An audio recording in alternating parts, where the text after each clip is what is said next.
الذين يأكلون الربا لا يقومون إلا كما يقوم الذي يتخبطه الشيطان من المس ذلك بأنهم قالوا إنما البيع مثل الربا وأحل الله البيع وحرم الربا فمن جاءه موعظة من ربه فانتهى فله ما سلف وأمره إلى الله ومن عاد فأولئك أصحاب النار هم فيها خالدون يمحق الله الربا ويربي الصدقات والله لا يحب كل كفار أثيم إن الذين آمنوا وعملوا الصالحات وأقاموا الصلاة وآتوا الزكاة لهم أجرهم عند ربهم ولا خوف عليهم ولا هم يحزنون يا أيها الذين آمنوا اتقوا الله وذروا ما بقي من الربا إن كنتم مؤمنين فإن لم تفعلوا فأذنوا بحرب من الله ورسوله وإن تبتم فلكم رؤوس أموالكم لا تظلمون ولا تظلمون وإن كان ذو عسرة فنظرة إلى ميسرة وإن كان ذو عسرة فنظرة إلى ميسرة وأن تصدقوا خير لكم إن كنتم تعلمون واتقوا يوما ترجعون فيه إلى الله ثم توفى كل نفس ما كسبت وهم لا يظلمون. جو لوگ سود کھاتے ہیں وہ قیامت میں اٹھیں گے تو اس شخص کی طرح اٹھیں گے جسے شیطان نے چھو کر پاگل بنا دیا ہو. یہ اس لیے ہوگا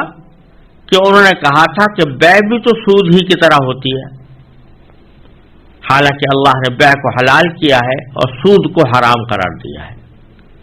لہذا جس شخص کے پاس اس کے پروردگار کی طرف سے نصیحت آ گئی اور وہ بات آ گیا تو ماضی میں جو کچھ ہوا وہ اسی کا ہے اور اس کی باطنی کیفیت کا معاملہ اللہ کے حوالے ہے. اور جس شخص نے لوٹ کر پھر وہی کام کیا تو ایسے لوگ دوزخی ہیں، وہ ہمیشہ اسی میں رہیں گے. اللہ سود کو مٹاتا ہے اور صدقات کو بڑھاتا ہے، اور اللہ ہر اس شخص کو ناپسند کرتا ہے جو ناشکرا گنہگار ہو. ہاں وہ لوگ جو ایمان لائیں، نیک عمل کریں، نماز قائم کریں اور زکوٰۃ ادا کریں، وہ اپنے رب کے پاس اپنے اجر کے مستحق ہوں گے، نہ انہیں کوئی خوف لاحق ہوگا نہ کوئی غم پہنچے گا. اے ایمان والو، اللہ سے ڈرو، اور اگر تم باقی مومن ہو تو سود کا جو حصہ بھی کسی کے ذمے باقی رہ گیا ہو اسے چھوڑ دو. پھر بھی اگر تم ایسا نہ کرو گے تو اللہ اس کے رسول کی طرف سے اعلان جنگ سن لو، اور اگر تم سود سے توبہ کرو تو تمہارا اصل سرمایہ تمہارا حق ہے. نہ تم کسی پر ظلم کرو نہ تم پر ظلم کیا جائے، اور اگر کوئی تنگ دست ہو تو اس کا ہاتھ کھلنے تک مہلت دینی ہے، اور صدقہ ہی کر دو تو یہ تمہارے حق میں کہیں زیادہ بہتر ہے،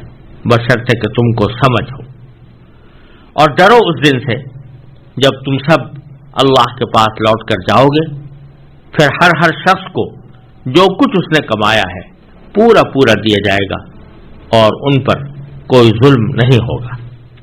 ان آیات کریمہ میں اللہ تبارک و تعالی نے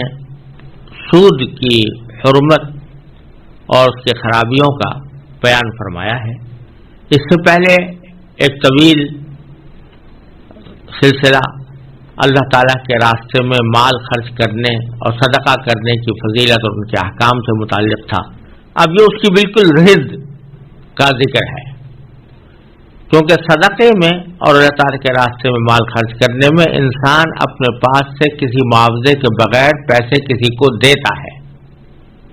جو انسان کی فیاضی اور سخاوت کا ایک مظہر ہوتا ہے.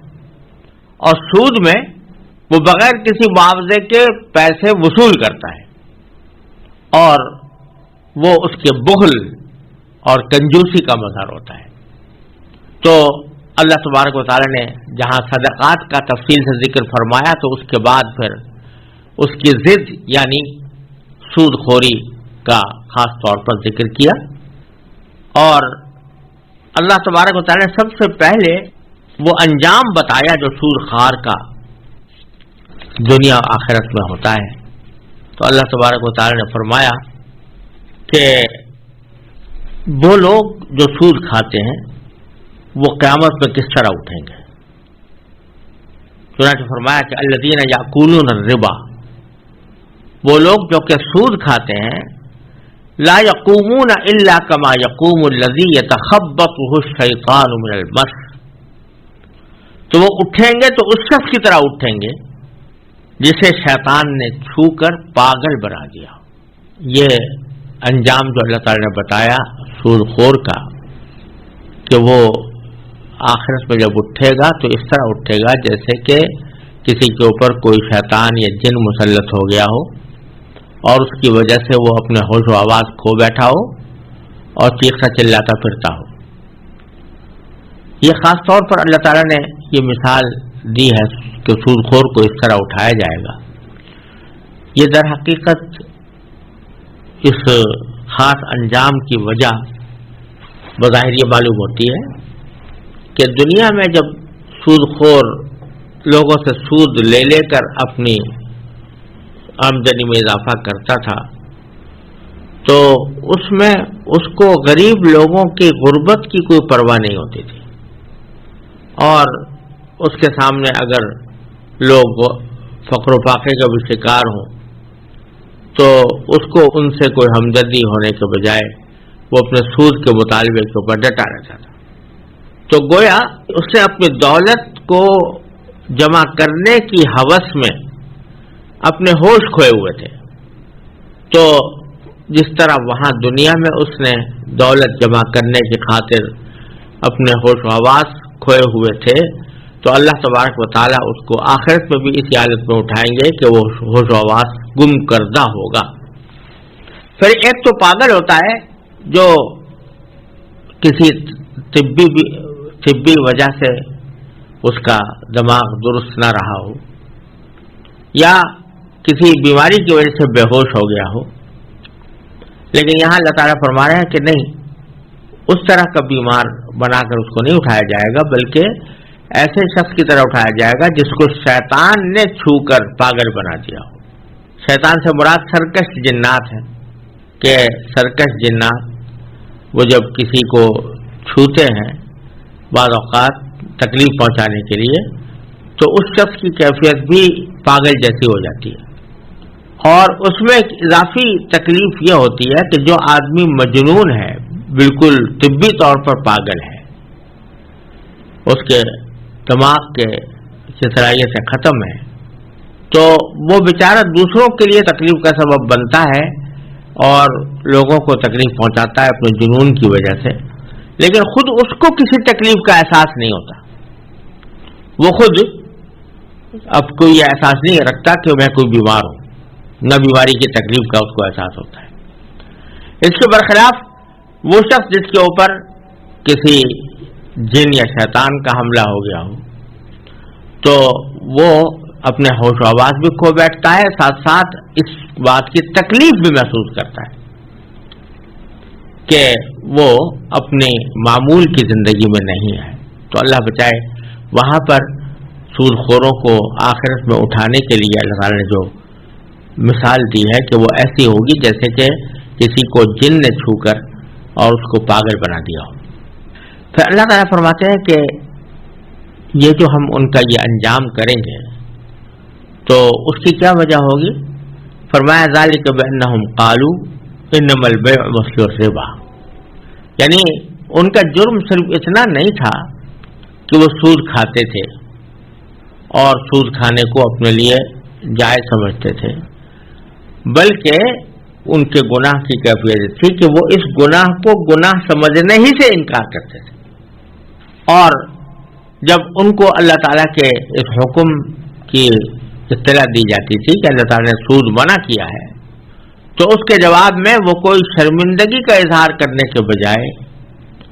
یا اپنے کسی گناہ کا اعتراف کرنے کے بجائے وہ سینہ زوری سے یہ کہتے تھے کہ سود تو کوئی بری بات نہیں ہے، بلکہ ساتھ میں یہ کہتے تھے کہ سود بھی تو ایک ایسی شکل ہے تجارت کی جیسے کہ بیع ہوتی ہے، لہذا اگر بیع جائز ہے تو سود بھی جائز ہونا چاہیے۔ تو یہ مطالبہ وہ کرتے تھے کہ سود کو حلال کرنا چاہیے، بلکہ بات تو اصل میں کہنا یہ تھی کہ سود بھی تو بیع کی طرح ہے کہ سود جو ہے وہ اس میں ہم پیسے دے کر نفع حاصل کرتے ہیں اور بیع کے اندر کوئی سامان دے کر نفع حاصل کیا جاتا ہے۔ تو کہنا تو یوں تھا کہ سود بھی تو بیع کی طرح ہے، تو لہذا اگر بیع جائز ہے تو سود بھی جائز ہونا چاہیے، لیکن وہ ایک استہزاء کا انداز اختیار کرتے تھے اور استہزاء کا انداز اختیار کر کے یہ کہتے تھے کہ بیع بھی تو سود کی طرح ہے، لہذا اگر سود کو حرام کرنا ہے تو پھر بیع کو بھی حرام کرو، کیونکہ دونوں ایک جیسی چیزیں ہیں۔ تو اللہ تبارک و تعالی نے فرمایا کہ ان کا جو آخرت میں یہ برا انجام ہو رہا ہے یہ صرف اس وجہ سے نہیں کہ یہ سود کھاتے تھے، بلکہ اس وجہ سے کہ سود کے جواز کے اوپر دلائل پیش کرنے کے تیار تھے، اور وہ دلائل پیش کرنے کا انداز بھی تمسخر آمیز انداز تھا۔ اس لیے اللہ تعالیٰ نے ان کا یہ انجام کیا کہ وہ ان کو اس طرح کر کے اٹھایا۔ یہاں یہ سمجھ لیجئے کہ سود یا ربا جس کو عربی زبان میں کہا گیا ہے، اس کو اللہ تعالیٰ نے ہر جگہ جہاں پر بھی ذکر فرمایا تو اس کا مفہوم اہل عرب کے سامنے بالکل واضح تھا، اس میں کوئی پوشیدگی، کوئی ابہام اجمال نہیں تھا، اور اس کی کسی تعریف، باقاعدہ قانونی تعریف کرنے کی بھی ضرورت نہیں تھی، کیونکہ ہر شخص جانتا ہے کہ سود کیا چیز ہوتی ہے، اس واسطے کوئی تعریف کرنے کی ضرورت نہیں تھی۔ اللہ تعالیٰ نے شراب کی بھی تعریف نہیں کی، زنا کی بھی تعریف نہیں کی، جھوٹ کی بھی تعریف نہیں کی، غیبت کی بھی تعریف نہیں کی، وہ اس لیے نہیں کی کہ سب لوگ اس کے معنی سے واقف ہیں۔ اسی طرح ربا کی بھی تعریف نہیں کی، لیکن اس کا معنی سب جانتے تھے، اور یہ کہ ہر شخص کو معلوم تھا سود یا ربا ہر اس زیادہ رقم کو کہا جاتا ہے جو کسی قرض پر طے کر کے وصول کی جائے۔ ایک قرضہ کسی کو دیا گیا ہے تو اس میں اگر طے کر کے یہ بات وصول کی جائے کہ بھئی ہم تمہیں 100 روپے قرض دے رہے ہیں اور جب لیں گے تو 105 کر کے لیں گے، تو یہ 5 روپے جو ہیں یہ سود ہو گئے اور اسی کو ربا کہا گیا ہے۔ یہ بات بالکل واضح طریقے پر قرآن کریم سے بھی معلوم ہوتی ہے اور رسول اللہ صلی اللہ علیہ وسلم کی احادیث سے معلوم ہوتی ہے کہ سود ہر اس رقم کو کہتے ہیں جو قرض کے اوپر طے کر کے، باقاعدہ طے کر کے وصول کی جائے۔ اگر فرض کیجئے قرض کرتے وقت تو قرض دیتے یا لیتے وقت میں تو کوئی شرط طے نہیں کی تھی، بلکہ طے یہی ہوا تھا کہ جتنی رقم دی جا رہی ہے اتنی ہی واپس بھی کی جائے گی، لیکن جب ادائیگی کا وقت آیا تو جو مقروض شخص تھا اس نے قرضے کی اصل رقم سے کچھ زیادہ دے دیا اپنی خوشی سے، کوئی مطالبہ قرض خواہ کی طرف سے بھی نہیں تھا اور نہ کوئی باقاعدہ شرط طے ہوئی تھی، لیکن اس نے اپنی طرف سے خوشی سے کچھ زیادہ دے دیا۔ تو نہ صرف یہ کہ یہ سود نہیں ہے اور حرام نہیں ہے، لینے والے کے لیے لینا بھی جائز ہے اس کا، بلکہ مقروض کے لیے اس کو فضیلت کا سبب قرار دیا گیا ہے اور اس کو حسن قضا کہتے ہیں، یعنی اچھی طریقے سے قرضی کی ادائیگی۔ اور یہ رسول اللہ صلی اللہ علیہ وسلم کا اپنا معمول بھی تھا کہ جب آپ کے ذمے کسی کا قرض ہوتا تو جب ادائیگی کا وقت آتا تو آپ اس کو کچھ بڑھا کر دیتے تھے، لیکن یہ بڑھا کر دینا نہ تو قرض کے معاہدے میں طے ہوتا تھا، نہ مقروض کی طرف سے کوئی مطالبہ ہوتا تھا، نہ کوئی ایسا رواج تھا کہ جس کو یہ سمجھا جائے کہ یہ بھی گویا مشروط کے حکم میں ہے۔ تو اس وجہ سے رسول اللہ صلی اللہ علیہ وسلم نے اس کا اہتمام فرمایا۔ لیکن آج بھی اگر کوئی شخص یہ کرنا چاہے تو بہت اچھی بات ہے، لیکن قرض میں طے کر کے یا کوئی ایسی صورت بنا کر کے جس سے وہ مشروط جیسا ہو جائے تو اس طرح جو دیا جائے گا وہ سود ہی ہوگا۔ تو انہوں نے جو قیاس کیا تھا بیع کے اوپر ربا کو، اور کہا تھا کہ جیسے بیع ہے ویسے ربا بھی ہے، دونوں کے درمیان کوئی فرق نہیں ہے۔ تو وہ اس لیے کہہ رہے تھے کہ بیع کے اندر کیا ہوتا ہے کہ کوئی آدمی اپنا کوئی سامان بیچتا ہے، جتنی لاگت پر اس نے لیا تھا اس سے کچھ نفع اپنے اوپر رکھ کر پھر بیچتا ہے۔ بلکہ اس میں یہ بھی ہوتا ہے، اور یہ رسول کریم صلی اللہ علیہ وسلم کے عہد مبارک میں بھی ہوتا تھا کہ کسی شخص نے کوئی سامان خریدا، سامان بیچا، لیکن اگر خریدار نے اس کے رقم کی ادائیگی کے لیے کچھ مدت عقد قرض عقد بیع کے اندر ہی طے کر لیا کہ مثلا میں اپنے اس کے پیسے 6 مہینے کے بعد ادا کروں گا، تو اس صورت میں بھی بیع کے اندر کوئی قیمت مقرر کر لی جاتی تھی، اور بعض اوقات وہ نقد قیمت سے کچھ زیادہ بھی ہوتی تھی۔ لیکن جب ایک مرتبہ وہ نقد قیمت متعین ہو گئی، ادھار قیمت متعین ہو گئی، تو اب اگر فرض کرو کہ بعد میں جس شخص نے وہ چیز خریدی تھی وہ وقت پر ادائیگی نہ بھی کرے، تب بھی قیمت میں کوئی اضافہ نہیں ہوتا تھا۔ تو ادھر جاہلیت کے لوگ یہ کرتے تھے، عرب کی جاہلیت کے لوگ یہ کرتے تھے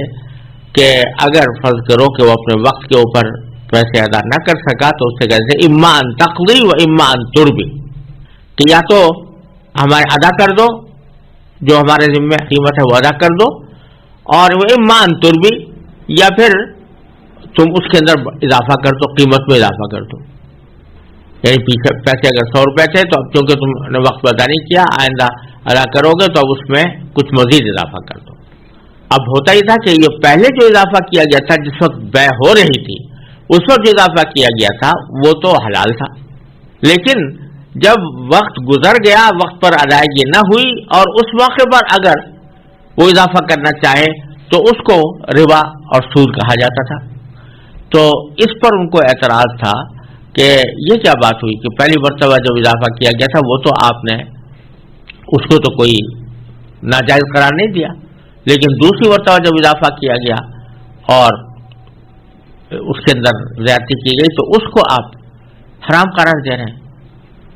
تو اللہ تبارک و تعالی سے ان کو یہ گویا شکوہ تھا کہ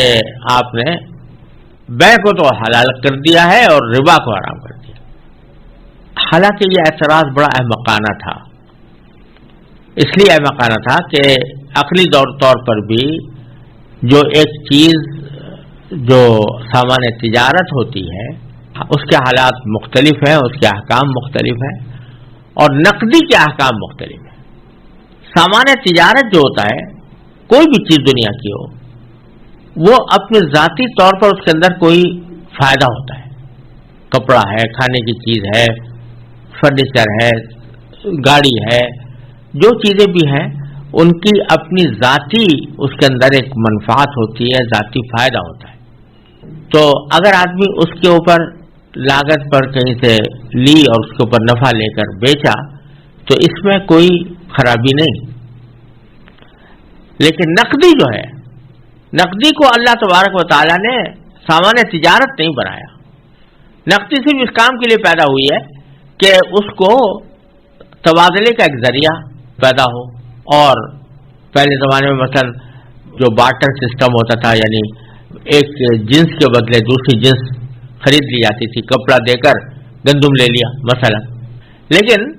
اس میں قیمت کا تعین کرنا مشکل ہوتا تھا کہ کتنے کپڑے کے مقابلے میں کتنی گندم دی جائے، اس کا پیمانہ مقرر کرنا دشوار ہوتا تھا۔ اور پھر ضروری کہ جس شخص کو کپڑے کی ضرورت ہے اس کے پاس گندم موجود ہو، جس کو گندم کی ضرورت ہے اس کے پاس کپڑا موجود ہو، اس لیے ضرورت تھی کہ ایسی چیز پیدا کی جائے کہ جو تبادلے کا ذریعہ ہو،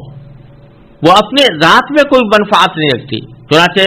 جو نقدی ہوتی ہے اس کو اگر کوئی کھا کر اپنا بھوک مٹانا چاہے بھوک نہیں مٹا سکتا، پی کر پیاس مٹانا چاہے پیاس نہیں مٹا سکتا، اس کو اپنے لباس کے طور پر استعمال نہیں کر سکتا۔ ہاں، اس کو دے کر کوئی چیز ایسی حاصل کی جا سکتی ہے جس سے نفع ہو۔ تو اس واسطے ان کا یہ اعتراض بالکل لغو تھا کہ بیع اور ربا دونوں ایک جیسے ہیں، کیونکہ بے ہوتی ہے سامان تجارت کی اور سود ہوتا ہے نقدی میں، اور نقدی ایسی چیز نہیں کہ جو سامان تجارت بنائی جائے، وہ صرف آلے تبادلہ ہے، لہذا دونوں میں زمین آسمان کا فرق ہو گیا۔ اللہ تبارک و تعالیٰ نے یہ فرق رکھا ہے دونوں چیزوں میں احکام کے اعتبار سے، تو نفع سامان تجارت پر آپ وصول کر سکتے ہیں، لیکن نقدی کے اوپر نفع لینا یہ کسی بھی صورت جائز نہیں ہے، نہ ہاتھ در ہاتھ معاملے میں، نہ ادھار کے معاملے میں۔ اور جو اشیاء ضرورت ہے یا جن کو سامان تجارت کہا جا رہا ہے، تو اس میں نفع لینا جائز ہے، نقد سودے کے اوپر بھی اور ادھار سودے پر بھی۔ اور نقدی کا تبادلہ جب نقدی سے ہو تو نہ نقد سودے کے پر کوئی اضافہ لینا جائز ہے، نہ ادھار سودے کے اوپر کوئی نفع لینا جائز ہے، کیونکہ دونوں کے احکام میں زمین و آسمان کا فرق ہے۔ یہ بہرحال ایک اچھی خاصی فلسفیانہ بحث ہے کہ جو سامان تجارت اور نقدی کے درمیان کیا فرق ہے اور دونوں کے احکام میں کیوں فرق ہونا چاہیے۔ میں نے اپنی متعدد تحریروں میں اس کو واضح کرنے کی کوشش کی ہے۔ جو حضرات اس بارے میں مزید تفصیل جاننا چاہیں تو میری کتاب جو سود پر تاریخی فیصلہ کے نام سے اردو میں شائع ہوئی ہے، اور انگریزی میں وہ اصل میں سپریم کورٹ آف پاکستان میں جو فیصلہ میں نے سود کے بارے میں لکھا تھا، اس کے اندر بھی اس پہلو کو پر بہت تفصیل کے ساتھ بحث ہے۔ اور موجودہ معاشی بحران کے دوران ایک مقالہ میں نے لکھا تھا جو اس معاشی بحران کے اسباب اور علاج سے متعلق تھا، اس میں بھی اس پہلو کو نہایت تفصیل کے ساتھ واضح کیا ہے۔ جو حضرات دلچسپی رکھتے ہوں تو اس سے رجوع کر سکتے ہیں۔ بہرحال ان کا یہ اعتراض کہ بے ربا کی طرح ہے، یہ ایک غلط اعتراض تھا، اور اس کا عقلی بنیادوں پر بہت مستحکم جواب دیا جا سکتا تھا اور دیا گیا ہے۔ لیکن یہ بات دیکھنے کی ہے کہ اللہ تبارک و تعالی نے یہ جواب دینے کے بجائے، یعنی بے اور سود کے درمیان فرق بیان کرنے کے بجائے، اللہ تعالیٰ نے ایک حاکمانہ جواب دیا۔ یعنی اللہ تعالیٰ چاہتے تو کہہ دیتے کہ بھائی تم بہت غلط فہمی میں پڑ گئے ہو، بے اور چیز ہوتی ہے، سود اور چیز ہوتی ہے، دونوں کے درمیان زمین آسمان کا فرق ہے، فلاں فلاں فرق ہے، تفصیل سے اللہ تعالیٰ بتا سکتے تھے، لیکن اللہ تعالیٰ نے یہ کچھ نہیں بتایا، بلکہ انما وَأَحَلَّ اللَّهُ الْبَيْعَ وَحَرَّمَ الرِّبَا، بس یہ فرمایا کہ اللہ نے بے کو حلال کیا ہے، ربا کو حرام کیا ہے، لہذا دونوں میں کوئی مناسبت نہیں ہے۔ یہ حاکمانہ جواب ہے، اور اس لیے دیا کہ در حقیقت یہ جتلانا مقصود ہے کہ جب اللہ تعالیٰ نے بے کو حلال اور سود کو حرام قرار دے دیا ہے، تو ایک بندے کا کام یہ نہیں ہے کہ وہ اللہ تعالیٰ سے اس حکم کی حکمت اور اس کا فلسفہ پوچھتا پھرے، اور عملاً یہ کہے کہ جب تک مجھے اس کا فلسفہ سمجھ میں نہیں آ جائے گا میں اس حکم پر عمل نہیں کروں گا۔ واقعہ یہ ہے کہ اللہ تعالیٰ کے ہر حکم میں یقیناً کوئی نہ کوئی حکمت ضرور ہوتی ہے، لیکن یہ ضروری نہیں ہے کہ وہ ہر شخص کی سمجھ میں آ بھی جائے۔ لہذا اگر اللہ تعالیٰ پر ایمان ہے تو پہلے اس کے ہر حکم پر سر تسلیم خم کرنا ہوگا، اس کے بعد اگر کوئی شخص اپنے مزید اطمینان کے لیے اس حکم کی حکمت اور اس کا فلسفہ سمجھنے کی کوشش کرے تو کوئی حرج نہیں، لیکن اس پر اللہ تعالیٰ کے حکم کی تعمیل کو موقوف رکھنا ایک مومن کا کام نہیں ہے۔ یہ در حقیقت اللہ تعالیٰ واضح کرنا چاہتے ہیں کہ تمہیں در حقیقت پوچھنے کا حق نہیں ہے۔ یہ کچھ ایسی بات ہے جیسے کہ آپ یوں سمجھیں کہ اگر آپ نے کوئی ایک گھر کی خدمت کے لیے نوکر رکھا ہو اور آپ اس نوکر کو حکم دیں کہ تم میرے لیے 10 کلو گوشت لے کے آ جاؤ، وہ نوکر پہلے یہ پوچھے کہ پہلے مجھے یہ بتائیے کہ آپ 10 کلو گوشت کیوں منگا رہے ہیں، جبکہ آپ کے یہاں گھر میں اتنے آدمی نہیں ہیں کہ 10 کلو گوشت ان کے لیے ضروری ہو۔ تو جو نوکر تعمیل حکم کے بجائے یہ سوال کرے کہ آپ نے یہ حکم کیوں دیا اور ہر چیز کی علم پوچھنے کی کوشش کرے تو وہ نوکر اس لائق نہیں ہے کہ اس کو نوکر رکھا جائے، حالانکہ وہ نوکر بھی انسان ہے اور حکم دینے والا بھی انسان ہے۔ لیکن اللہ تبارک و تعالیٰ کے مقابلے میں سارے انسان اس کے بندے ہیں، غلام ہیں. غلام نوکر تو نہیں، غلام ہے. نوکر سے بھی بہت نیچے درجے کی چیز. غلام بھی نہیں، بندے ہیں، اللہ تعالیٰ کے بندے ہیں. اور دونوں میں کوئی مناسبت بھی نہیں. اللہ تعالیٰ کا علم غیر متناہی، بندے کا علم متناہی، سمجھ متناہی. تو یہاں اگر بندہ یہ کہے کہ میں اس وقت تک آپ کے حکم پر عمل نہیں کروں گا جب تک کہ مجھے اس کی حکمت معلوم نہ ہو، تو اس سے بڑی حماقت اور کیا ہوگی، اس سے بڑی بے عقلی کیا ہوگی. اس لیے اللہ تعالیٰ نے ان کو ان کے عقلی اعتراض کا عقلی جواب دینے کی بجائے حاکمانہ طور پر فرمایا احل اللہ البیع وحرم الربا. اللہ نے بے حلال کی ہے، ربا حرام کیا ہے. ماننا ہے تو مان لو، ورنہ تمہارا انجام خراب ہوگا. یہ اللہ تبارک و تعالیٰ نے فرما کر یہ بتلا دیا. ایک تو یہ بات واضح کر دی کہ اللہ تعالیٰ کے حکم کے آگے کیوں کا سوال کرنا یہ بندے کا کام نہیں. دوسرے کہ جو لوگ اس قسم کا سوال کرتے ہیں اور اللہ تعالیٰ کے حکم کو ماننے کے بجائے اس کے اوپر معترض ہوتے ہیں، اعتراض کرتے ہیں، تو ان کا انجام آخرت میں یہ ہے کہ ان کو اس طرح اٹھایا جائے گا جیسے کہ کوئی ایسا شخص جس کو جن لپٹ گیا ہو یا شیطان لپٹ گیا ہو اور اس نے اس کو پاگل بنا دیا ہو. اللہ تعالیٰ ہر مسلمان اس انجام سے محفوظ رکھے. پھر اللہ تعالیٰ فرماتے ہیں فمن جاءہ موعظۃ من ربہ، کہ اب جس شخص کے پاس اس کے پروردگار کی طرف سے نصیحت آ گئی، یعنی پروردگار نے کہا کہ سود کا معاملہ چھوڑ دو، فنتہا، پھر وہ باز آ گیا، یعنی اس نے سود کے معاملات ترک کر دیے. فلہ ما سلف، تو ماضی میں جو کچھ ہوا وہ اسی کا ہے. یعنی مراد یہ ہے کہ جب تک سود کے حرام ہونے کا اعلان نہیں ہوا تھا، اس سے پہلے بہت سے لوگوں نے سودی معاملات کر رکھے تھے اور وہ سود کھا پی کے ختم بھی ہو چکا تھا. تو جب سود حرام ہوا تو کسی کے دل میں یہ خیال ہو سکتا تھا کہ وہ جو پچھلے سال سے ہم سود کھاتے چلے آ رہے ہیں وہ تو ہے ہی حرام، تھا ہی حرام، لہذا وہ سارا واپس کرنا ہوگا ہمیں. تو اللہ تعالیٰ فرما رہے ہیں کہ نہیں، جب اللہ تعالیٰ کی طرف سے نصیحت آئی اور اس کے بعد آدمی باز آ گیا، تو پھر جو پچھلے زمانے میں اس سے معاملات کیے تھے، جو کھا پی کر ختم کر چکا ہے، تو وہ اس کا ہے، یعنی اس کے اوپر اس کا مواخذہ نہیں ہوگا، نہ اس کو واپس لوٹانے کی اس کے اوپر ذمہ داری عائد کی گئی ہے. ہاں، جس وقت کہ ربا کی حرمت کا اعلان ہوا اس وقت میں اگر کسی کے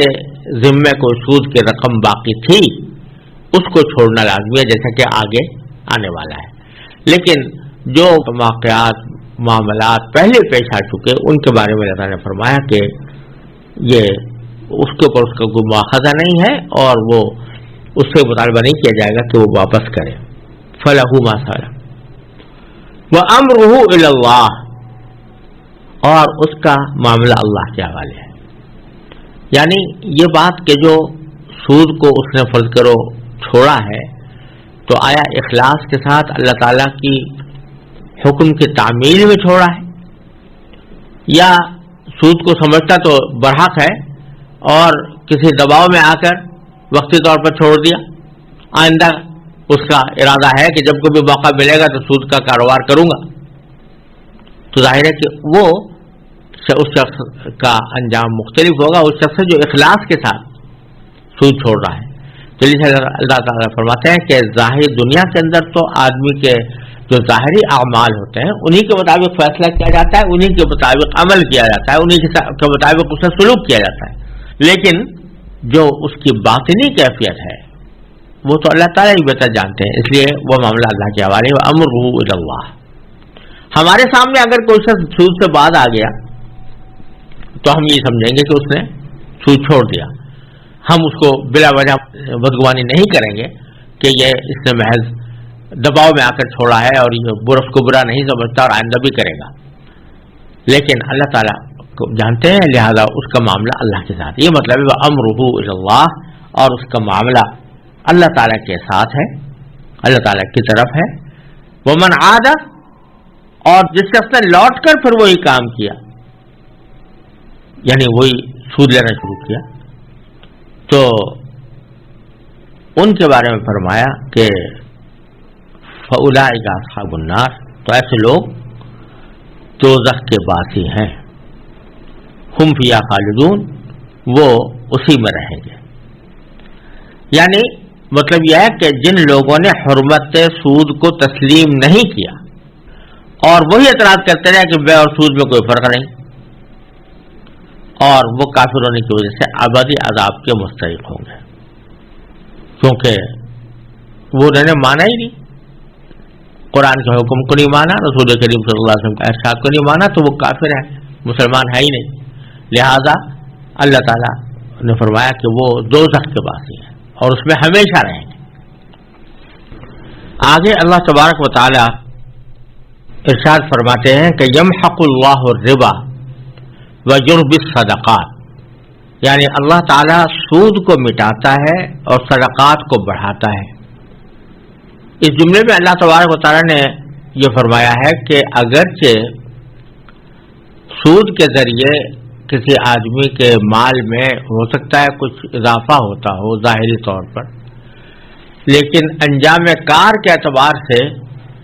جو سود ہوتا ہے اس کو اللہ تعالیٰ مٹاتا ہے اور صدقات کو بڑھاتا ہے. اس کا ایک مصداق تو یہ ہے جس میں کوئی شک و شبے کی گنجائش نہیں کہ آخرت میں اللہ تبارک و تعالی سود والے کے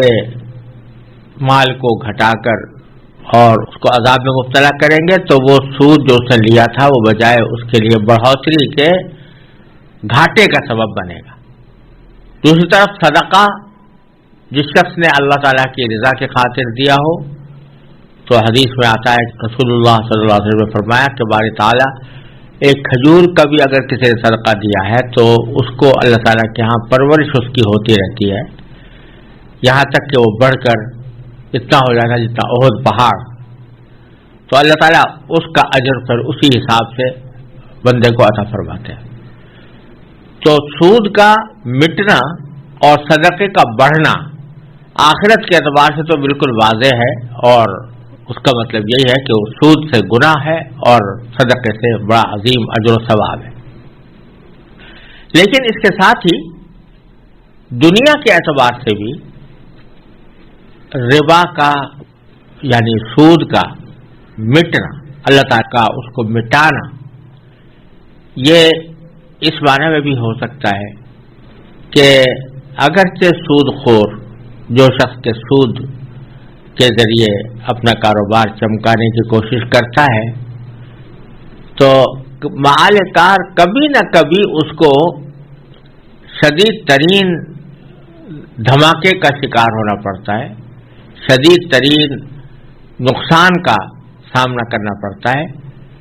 جیسا کہ آج کل کے سرمایہ دارہ نظام میں معروف ہے کہ ہر تھوڑے تھوڑے عرصے کے بعد بازار پر جھٹکے پڑتے ہیں اور وہ سود کھانے والا جو کروڑوں روپیہ اور اربوں روپے کا مالک تھا وہ دیکھتے ہی دیکھتے بالکل نادار ہو کر رہ جاتا ہے. تجارتی چکر آتے رہتے ہیں اور کساد بازاری کے دورے پڑتے رہتے ہیں، اور اس کے نتیجے میں جو سود کے بنیاد کے اوپر کام کرنے والے ہیں ان کو اپنے کاروبار میں گھاٹے اور نقصان کا سامنا کرنا پڑتا ہے. خود ہمارے زمانے میں 2008 سے جو مالیاتی بحران دنیا کے اوپر مسلط ہے اس کی بنیادی وجہ سود ہی ہے. اور ایک تیسری وجہ سود کے مٹنے کی یہ ہے کہ اگرچہ سود سے گنتی کے اعتبار سے مال میں کچھ اضافہ ہو جاتا ہو، یعنی آدمی یہ دیکھ کر خوش ہو سکتا ہے کہ میرا بینک بیلنس بڑھ گیا، میری مال کی گنتی میں اضافہ ہو گیا، لیکن انجام کار اور برکت کے اعتبار سے اس گنتی کا کوئی فائدہ بندے کو نہیں پہنچتا. یہ ایک واضح حقیقت ہے جو اکثر و بیشتر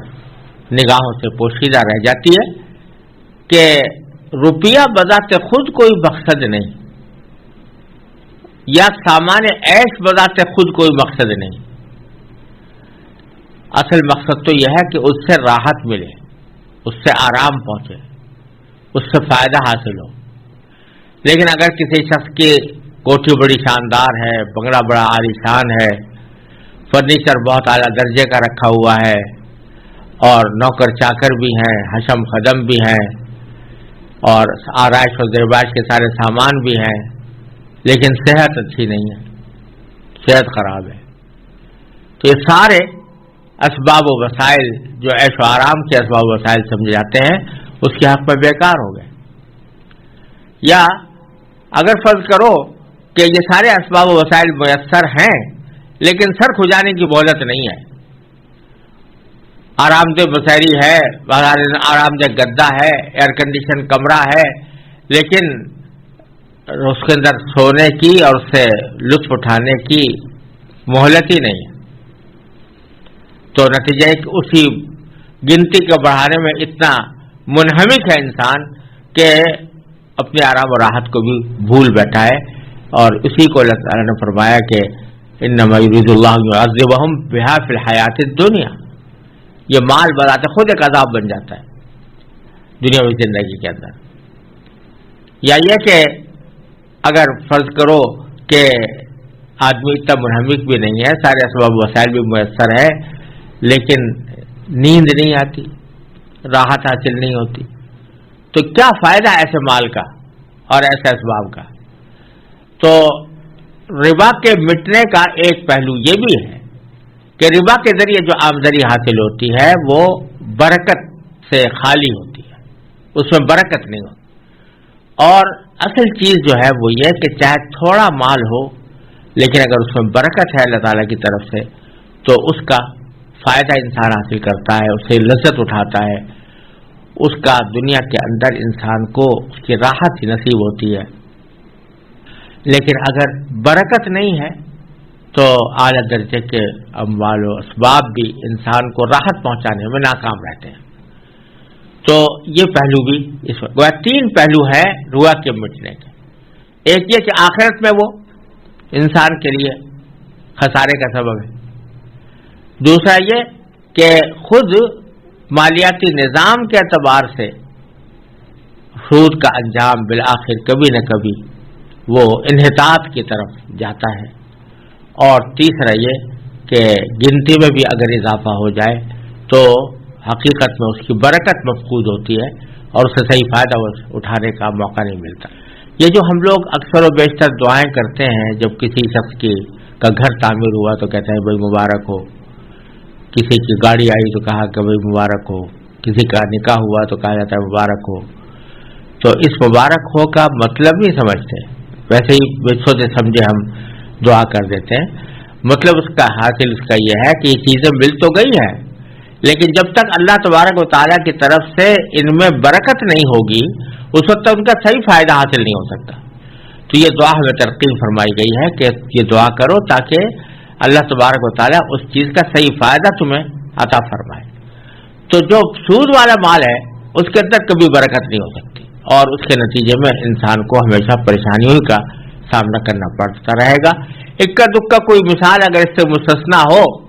تو وہ بھی اللہ تعالیٰ کی طرف سے ڈھیل ہوتی ہے. اللہ تعالیٰ حفاظت فرمائے. ایسی صورت میں اور زیادہ کرنا چاہیے. آگے فرمائے واللہ لا يحب كل کفار اثیم، اللہ تعالیٰ پسند نہیں کرتا یا ناپسند فرماتا ہے ہر اس شخص کو جو کفار ہو. کفار مبالغے کا صیغہ ہے کفر سے، اور کفر کے معنی جہاں کافر ہونے کے ہوتے ہیں وہاں اس کے معنی ناشکری کے بھی ہوتے ہیں، بلکہ اصلی معنی اس کے ناشکری کے ہیں. کفر چونکہ ناشکری پر مشتمل ہوتا ہے اس لیے اس کو کفر کہا جاتا ہے. کفار اس میں مبالغہ کا صیغہ ہے تو جس کے معنی وہ پرلے درجے کا ناشکرا، جو بہت زیادہ ناشکرا ہو اس کو کفار قرار دیا گیا. اور اسیم کے معنی گنہگار. یہاں خاص طور پر ان دو لفظوں کو جو اللہ تعالیٰ لے کر آئے ہیں تو اس کی وجہ بظاہر یہ معلوم ہوتی ہے واللہ سبحانہ عالم کہ جو سود کھانے والا ہے، یہ سود کے اوپر اپنا روپیہ چلانے والا ہے، در حقیقت وہ اللہ تعالیٰ کی ایک بہت بڑی نعمت کی ناشکری کر رہا ہے۔ جو کچھ بھی مال انسان کو ملتا ہے وہ اللہ تبارک و تعالیٰ کی عطا ہے، اللہ تبارک و تعالیٰ کی طرف سے ایک نعمت ہے، اور نعمت کا حق شکر یہ ہوتا ہے کہ اس کو صحیح مصرف میں استعمال کیا جائے۔ اگر کسی نے کوئی چیز آپ کو بطور ہدیہ دی ہے، محبت سے دی ہے، تو اس کا شکریہ یہ ہے کہ اس کو صحیح مصرف میں استعمال کیا جائے۔ اگر آپ اس کو غلط کاموں میں استعمال کرنے لگیں گے تو یہ اس کی ناشکری ہوگی۔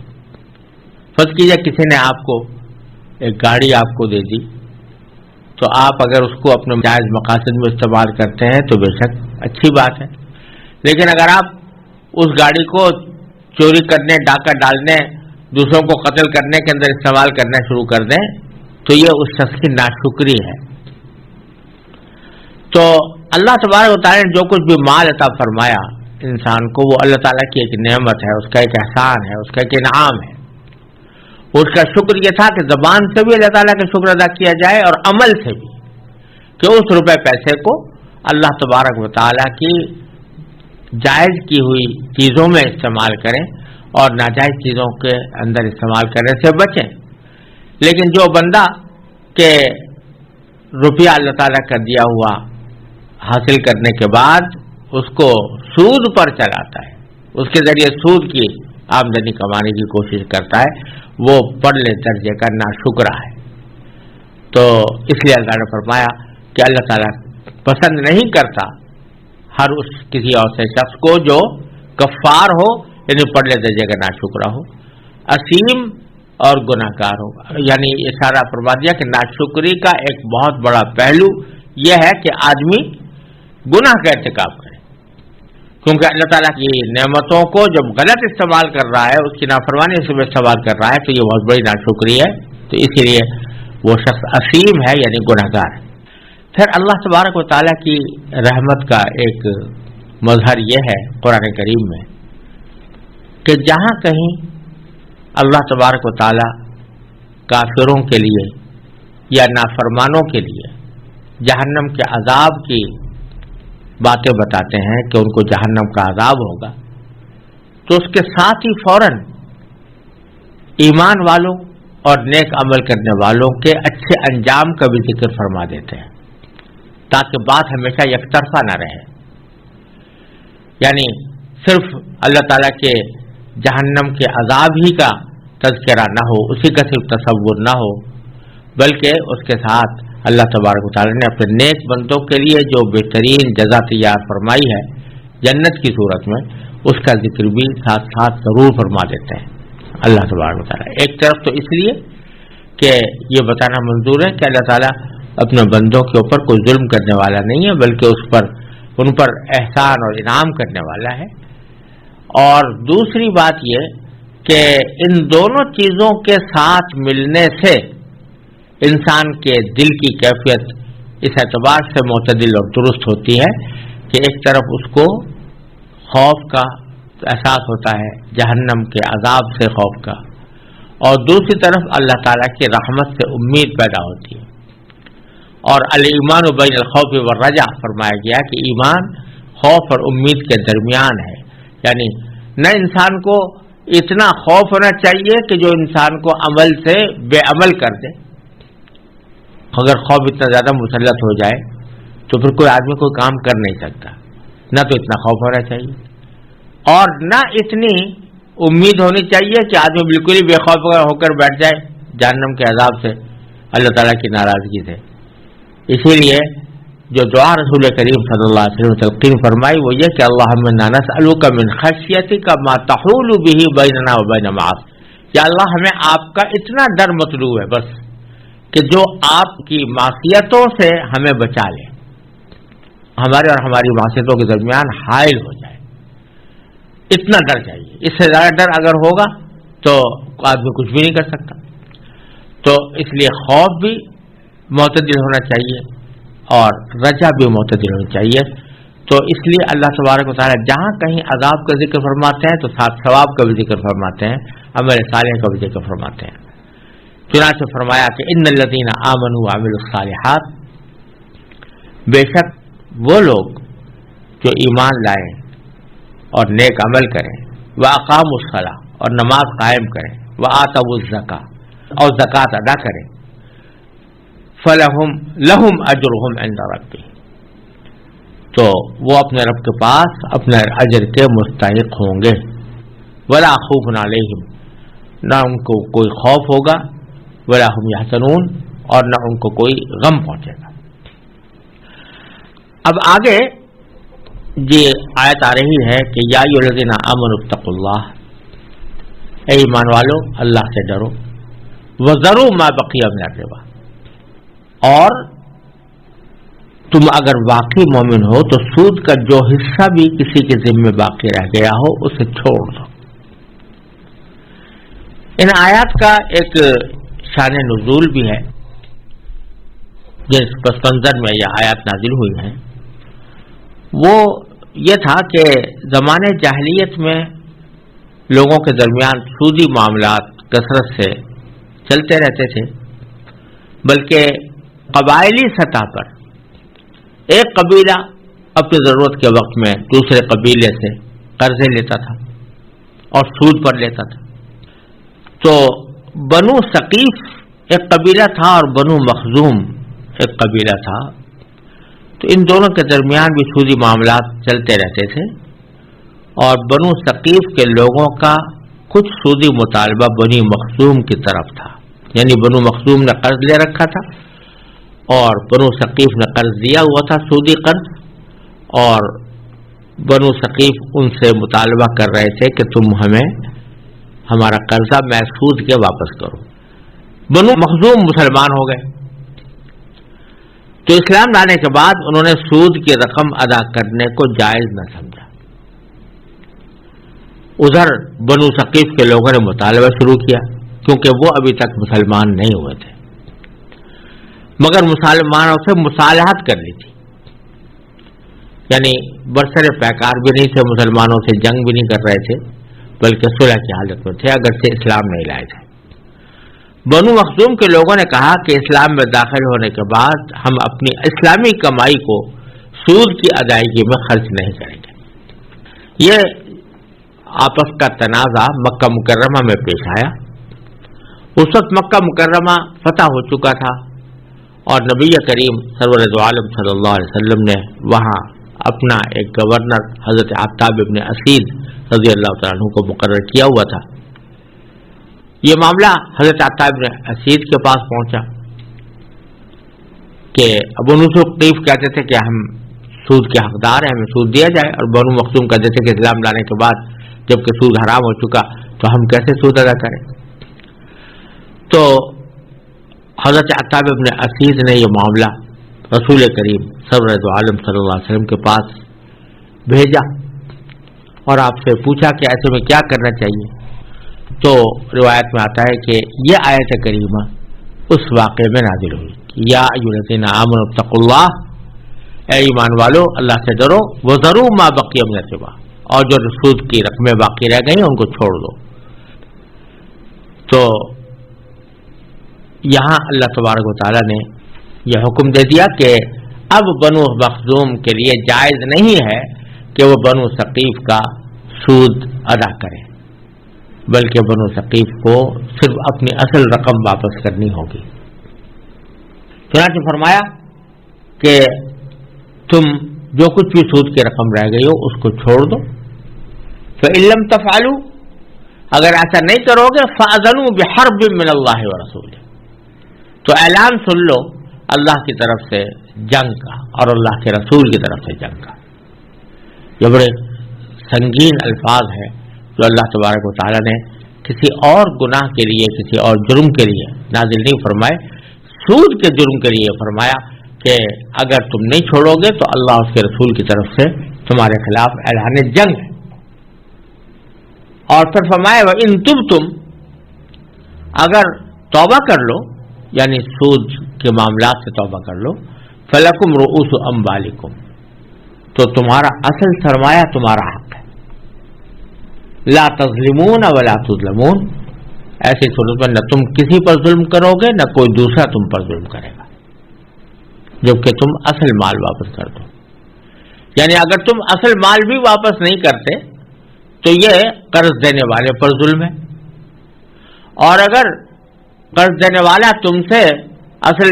قرضے کی رقم کے اوپر کچھ اور مطالبہ کرتا ہے تو یہ تم پر ظلم ہے۔ تو اسلام یہ نہیں چاہتا کہ کوئی کسی پر ظلم کرے، نہ تم ظلم کرو، اس کا قرضہ مار کر، اس کا قرضہ دبا کر تم ظلم بھی نہ کرو، اور وہ تم سے سود کا مطالبہ کر کے ظلم نہ کرے۔ اس آیت کریمہ نے ایک بات یہ واضح فرما دی کہ اگر کوئی شخص سود سے توبہ کرتا ہے تو اس کا جو اصل سرمایہ تھا، یعنی جو اس نے اصل قرض دیا تھا، جو جس کو آپ پرنسپل اماؤنٹ کہہ سکتے ہیں، تو وہ لینے کا اس کو حق ہوتا ہے، اس سے زیادہ کچھ لینے کا حق نہیں۔ اس سے زیادہ کچھ بھی لے گا تو وہ ظلم میں داخل ہے اور گناہ اور حرام ہے۔ اس سے ان حضرات کے خیال کی بالکل واضح تردید ہو جاتی ہے جو یہ سمجھتے یا کہتے ہیں کہ سود کی اگر معمولی شرح ہو تب تو وہ جائز ہے، اور اگر سود کی شرح زیادہ ہو تو وہ حرام ہونی چاہیے۔ دوسرے الفاظ میں بعض اوقات یہ کہا جاتا ہے کہ سود مفرد تو جائز ہے، سود مرکب ناجائز۔ اور بعض اوقات لوگ اپنے اس موقف پر سورہ آل عمران کی اس آیت سے بھی استدلال کرتے ہیں جو آگے آئے گی انشاءاللہ، کہ یا ایھا الذین آمنوا لا تاکلوا الربا اضعافا مضاعفا، کہ ایمان والو سود نہ کھاؤ دگنا چوگنا کر کے۔ تو اس کی وجہ سے بعض لوگ سمجھتے ہیں یا کہتے ہیں کہ یہاں اللہ تعالیٰ نے دگنا چوگنا کر کے کھانے سے منع کیا ہے، لہذا اگر تھوڑا بہت سود ہو، تھوڑی شرح ہو، سود مفرد ہو، تو پھر اس میں کوئی مذاقہ نہیں۔ قرآن کریم کی اس آیت میں بالکل بات صاف کر دی کہ اگر توبہ کر رہے ہو فَلَكُمْ رُؤُوسُ أَمْوَالِكُمْ، تمہیں صرف تمہارا سرمایہ واپس ملے گا، جس کے معنی ہے کہ سرمایہ کے اوپر کوئی بھی اضافہ اگر کرو گے تو وہ سود ہوگا۔ جہاں تک اس آیت کا تعلق ہے جس میں فرمایا گیا کہ کئی گنا کر کے مت کھاؤ سود، اس کا مطلب یہ نہیں ہے کہ اگر 4 گنا کر کے کھا رہے ہو وہ حرام ہے اور 1 گنا کر کے کھاؤ گے تو حلال ہو جائے گا، بلکہ ایک محاورہ ہے، چونکہ عام طور سے ہوتا یہ تھا کہ جب سود کے اوپر کوئی رقم دی جاتی تھی تو سود بڑھ چڑھ کر کئی گنا بڑھ جایا کرتا تھا اصل سے، تو واقعے کے مطابق ایک صورتحال تھی جو بیان کی گئی۔ اس کی مثال یوں سمجھیے جیسے کہ قرآن کریم نے فرمایا کہ وَلَا تَشْتَرُوا بِآيَاتِي ثَمَنًا قَلِيلًا، کہ میری آیتوں کو تھوڑی سی قیمت لے کر مت بیچو۔ اب اس کا مطلب اگر کچھ شخص یہ سمجھنے لگے کہ تھوڑی قیمت سے بیچنا تو حرام ہے، لیکن اگر کوئی بڑی قیمت حاصل کر لی جائے، کوئی بڑا سودا کر لیا جائے تو جائز ہے، تو جس طرح وہ بات بالکل غلط ہوگی، اسی طرح یہاں پر بھی جو سورہ آل عمران میں فرمایا گیا کہ چوگنا چوگنا کر کے مت کھاؤ، اس کا مطلب یہ نہیں ہے کہ اگر اس سے کم ہوگا تو جائز ہوگا، کیونکہ سورہ بقرہ کی آیت نے بالکل صاف واضح طور پر کہہ دیا کہ صرف تمہارا حق جو ہے وہ اصل سرمایہ میں ہے، اور لا تظلمون ولا تظلمون کہہ کر یہ بھی بتا دیا کہ اس کے خلاف جو عمل بھی ہوگا وہ ظلم ہوگا۔ سرمایہ میں اگر کمی کر کے دیا جائے تو یہ قرض دینے والے پر ظلم، اور اگر سرمایہ میں اضافہ کر کے مطالبہ کیا جائے تو یہ قرض لینے والے پر ظلم۔ اس سلسلے میں کچھ اور بھی غلط فہمیاں لوگوں کے ذہنوں میں خاص طور سے آج کل کے ماحول میں بینکنگ انٹرسٹ کے سلسلے میں پائی جاتی ہیں، لیکن یہاں اس کی تفصیل میں جانے کا موقع نہیں ہے۔ میری مختلف تحریریں اور کتابیں اس موضوع پر موجود ہیں، ان کی طرف مراجعات کی جا سکتی ہے، لیکن یہاں صرف اتنی بات کہہ دینا مناسب ہے کہ بعض لوگ یہ سمجھتے ہیں کہ اگر غریب اور آدمی اور امیر آدمی کے درمیان سود کا معاملہ ہو رہا ہو تو یہ تو ناجائز ہے، یعنی کوئی امیر آدمی غریب آدمی کو قرضہ دے اور اس کے اوپر سود وصول کرے تو یہ تو واقعی ناجائز ہے، ظلم ہے، کیونکہ بسا اوقات غریب آدمی کے گھر میں فاقہ ہوتا ہے، وہ اپنے بیوی بچوں کو روٹی کھلانے کے لیے قرضہ لیتا ہے، تو آپ اگر اس سے زیادہ رقم کا مطالبہ کریں گے تو یہ ظلم ہوگا اور یہ ناجائز ہوگا۔ لیکن اگر قرض لینے والا کوئی مالدار آدمی ہے، سرمایہ دار ہے اور اپنے کاروبار میں ترقی دینے کے لیے، کاروبار کو بڑھانے کے لیے وہ قرضہ لے رہا ہے، تو اگر اس سے کچھ اضافہ وصول کیا جائے اس میں کوئی ظلم کا پہلو نظر نہیں آتا۔ لیکن حقیقت یہ ہے کہ شریعت نے ہر جگہ اس بات کا خیال رکھا ہے کہ فریقین کے درمیان انصاف کا معاملہ ہو۔ شریعت کا حکم یہ ہے کہ جب کوئی شخص کسی کو پیسے دے رہا ہے تو پہلے یہ متعین کرے کہ یہ پیسے وہ امداد کے طور پر دے رہا ہے، اس کی مدد کرنا چاہتا ہے یا اس کے تجارت میں حصہ دار بننا چاہتا ہے۔ اگر وہ امداد کے طور پر دینا چاہتا ہے تو پھر امداد کا تقاضا یہ ہے کہ وہ اس طرح سمجھے دوسرے کو دے کر جیسے کہ میں نے اپنی تجوری میں پیسے رکھ لیے۔ اگر اپنی تجوری میں پیسے رکھ لیتا تو اور سال بھر تک رکھے رہتا تو اس میں کوئی اضافہ تو نہ ہوتا۔ اسی طریقے سے اگر میں نے کسی مقروض کو دیا ہے امداد کی خاطر تو جتنے پیسے اس کو دیے ہیں اتنا ہی میرا حق ہے کہ میں واپس لے لوں، کیونکہ میرا مقصد امداد تھا، کوئی تجارت کرنا مقصد نہیں تھا۔ لیکن اگر تجارت کرنا مقصد تھا اور اس کی تجارت میں حصہ دار بننا چاہتے تھے تم، تو پھر اگر اس کے نفع میں حصہ دار ہو تو پھر نقصان میں بھی حصہ دار بننا پڑے گا، اور اگر اس کو اپنی تجارت میں نقصان ہوا ہے تو پھر تمہیں اس نقصان کو بھی برداشت کرنا پڑے گا۔ لہذا اس صورت میں پھر تم سود پر قرض نہیں دو گے بلکہ اس کے ساتھ شرکت کا یا مضاربت کا معاملہ کرو گے۔ تو یہ ہے انصاف، اور اس کے خلاف جو کچھ ہے وہ ظلم ہے۔ لہذا یعنی یہ ظلم ہے کہ آپ نے کسی کو قرض دیا، امداد کرنا مقصود نہیں ہے بلکہ اس کے کاروبار میں اور اس کے منافع میں حصہ دار بننا مقصد ہے۔ اب اس بیچارے کو تو نقصان ہو گیا، لیکن آپ کہتے ہیں کہ تمہیں چاہے نقصان ہو چاہے کچھ ہو لیکن میں تم سے یہ سود کا مطالبہ ضرور کروں گا۔ تو یہ چیز جو ہے یہ اس معاملے کو ظلم بنا دیتی ہے۔ اس میں غریب اور امیر کا سوال نہیں پیدا ہوتا، وہ قرض لینے والا غریب ہو یا قرض والا امیر ہو، دونوں صورتوں کے اندر یہ ظلم۔ اور آج کی صورتحال نے تو یہ بات بالکل واضح کر دی ہے کہ پہلے زمانے میں جو انفرادی قسم کے سودی معاملات ہوتے تھے ان کا نقصان اتنا تباہ کن نہیں ہوتا تھا جتنا آج کے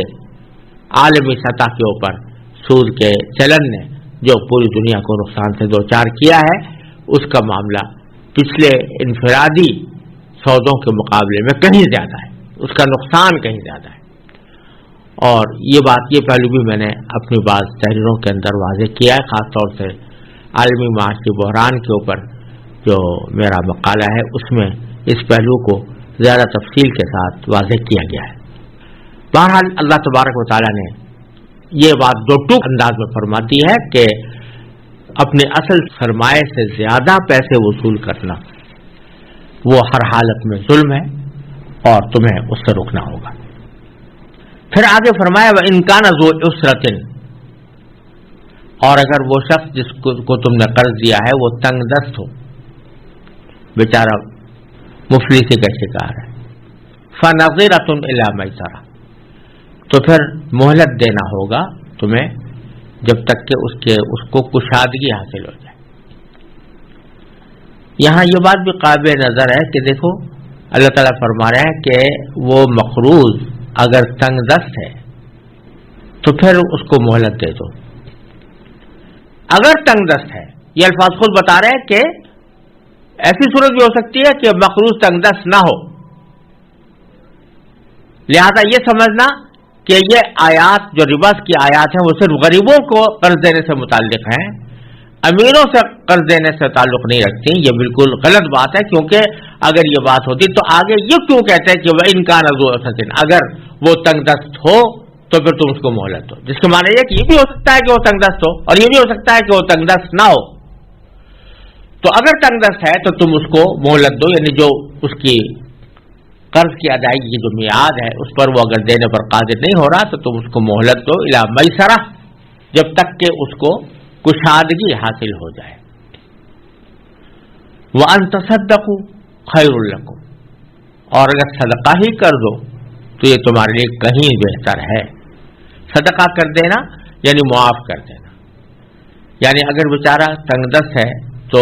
ایک تو شکل یہ ہے کہ تم اس کو مہلت دو کہ بھائی جب تمہیں تنگ دستی سے نجات مل جائے، تمہارے پاس فراخی آ جائے تو پھر مجھے ادا کر دینا. اور دوسری صورت یہ ہے کہو کہ بھئی تنگ دست ہے بیچارہ، اس کو کیوں میں زیر بار کروں، اور مجھے اللہ تعالیٰ نے بہت کچھ دیا ہے تو میں معافی کر دوں، تو یہ زیادہ بہتر ہے تمہارے لیے،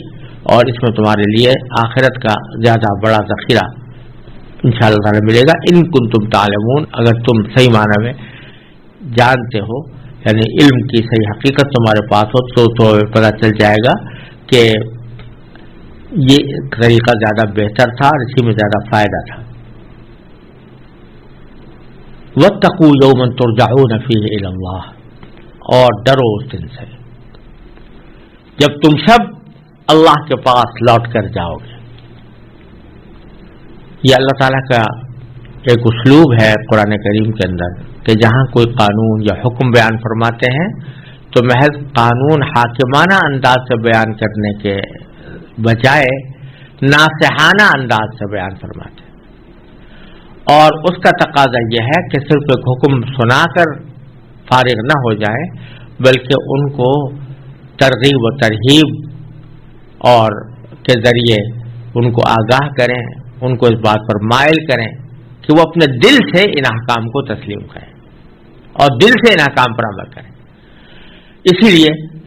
آیات ربا کے آخر میں ربا کے احکام بیان کرنے کے بعد، اس کی سنگینی کا اعلان کرنے کے بعد، اللہ تبارک و تعالیٰ فرماتے ہیں اے ایمان والو، تم